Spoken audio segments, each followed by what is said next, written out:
We're all familiar with reading stories about the Beatles bickering at each other and saying nasty things about each other towards the end of the time together, and especially shortly after the breakup. But what's less common is members of their inner circle saying things about each other that aren't quite so nice. And I've uncovered an example that took me by surprise, and I want to share it with you today. I used to collect the Beatles Book, this monthly magazine that came out from the early 60s right through sort of on and off until about 2003. And from 1990 until about 2000, I got this every month. I used to get some really funny looks from the elderly ladies who worked in the local newsagents, as me, a young lad who wasn't even born when the band split up, used to go and collect this every month. But anyway, that's by the by. I was digging through these in the loft a little while ago because I've still got all the ones that I used to collect, and I found this one from April 1999. And there was a title on here that caught my eye. What did George Martin do for the Beatles? So I thought, well, I'll have a little read of this. And something really took me by surprise. And it's an article by Tony Barrow. Now, a lot of you big Beatles fans will know exactly who Tony Barrow is. But let me just explain for a second for anybody who doesn't. He was a press writer, and he was employed by Brian Epstein to his NEMS organisation around about the time that the Beatles started getting successful, and he was there right through the Beatles' career. Now, he's an important part of the Beatles Inner Circle. When you look at these early albums like Please Please Me and With the Beatles, he was the person who wrote those sleeve notes on the back of all the albums. He coined the phrase the Fab Four. That was him who came up with that. He also accompanied them on all the big tours so that he could write about them for the press.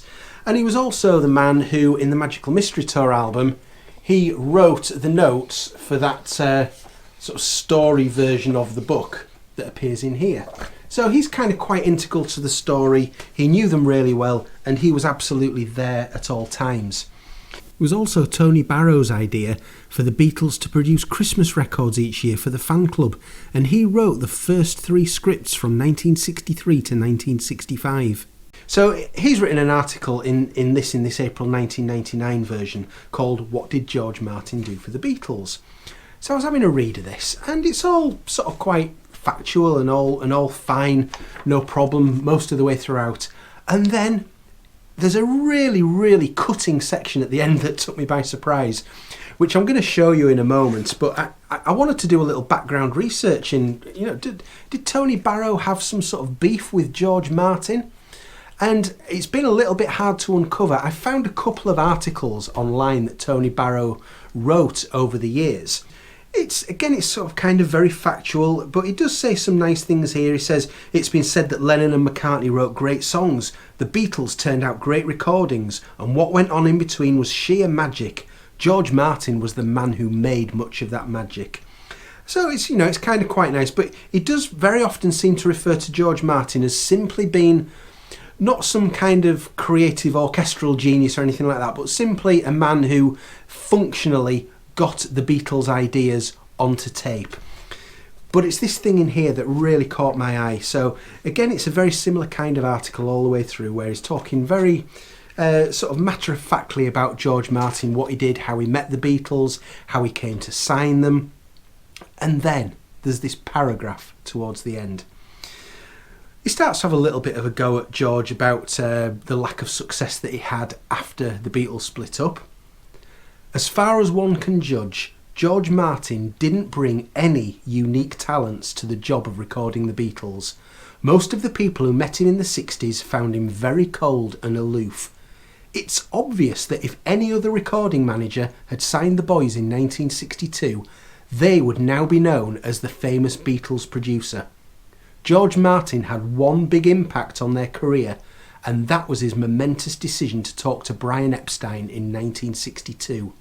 On that, his fame rests. Now that to me is an astonishing paragraph. Let's just go through this, because it's for somebody who was there. One of the he's not talked about as much as George Martin, Brian Epstein, Mal Evans, those kind of people. But this guy was there. He was very much part of their inner circle. To say that George Martin didn't bring any unique talents to the job of recording the Beatles, I don't agree with that at all. I mean, I know obviously I wasn't there and Tony Barrow was, but I can't agree with that at all. George Martin's talents as an arranger, as an A&R man, in knowing the industry, in knowing what would work, in knowing how to get John Lennon's ideas turned into music. So when John Lennon said about wanting to sort of sound like he was stood on top of a Tibetan mountain singing, George Martin had to figure out how to actually get a record to sound like that. Of course he had unique talents. Most of the people who met him in the 60s found him very cold and aloof. I can't comment on that. I don't know what people who met him in the 60s thought about it. I'm going to let that one go. It's obvious that if any other recording manager had signed the boys in 1962, they would now be known as the famous Beatles producer. Okay, well, Dick Rowe had the chance to sign them for Decca when they did their 1st of January 1962 Decca audition. And they may well have gone on to be a very popular band at the time. They probably would have done because they were so damn good. But would they have evolved? Would another producer have allowed them to evolve through the likes of Rubber Soul, Revolver, Sgt. Pepper, Magical Mystery Tour? Would another producer have known how to deal with a band that was so talented and get the most from them? I don't necessarily think so. George Martin had one big impact on their career, and that was his momentous decision to talk to Brian Epstein in 1962 on That His Fame Rests. Again, I cannot agree with that at all. To say that George Martin only had one impact, and that's the fact that he signed them, that's just crazy to me. He really did. We all know as Beatles fans how much George Martin, if anybody, deserves that title of the fifth Beatle. So, yeah, I really tried to find detail of, like, did Tony Barrow have some kind of an issue with George Martin? I found those other couple of items that I showed you where, well, Steve, he never said anything critical, particularly of George Martin again. There was certainly an undercurrent there always of he was definitely wanting to hold back and not give George too much credit. Now, I know that out there are a lot of Beatles fans who have got so much knowledge and in many areas much more knowledge than I've got.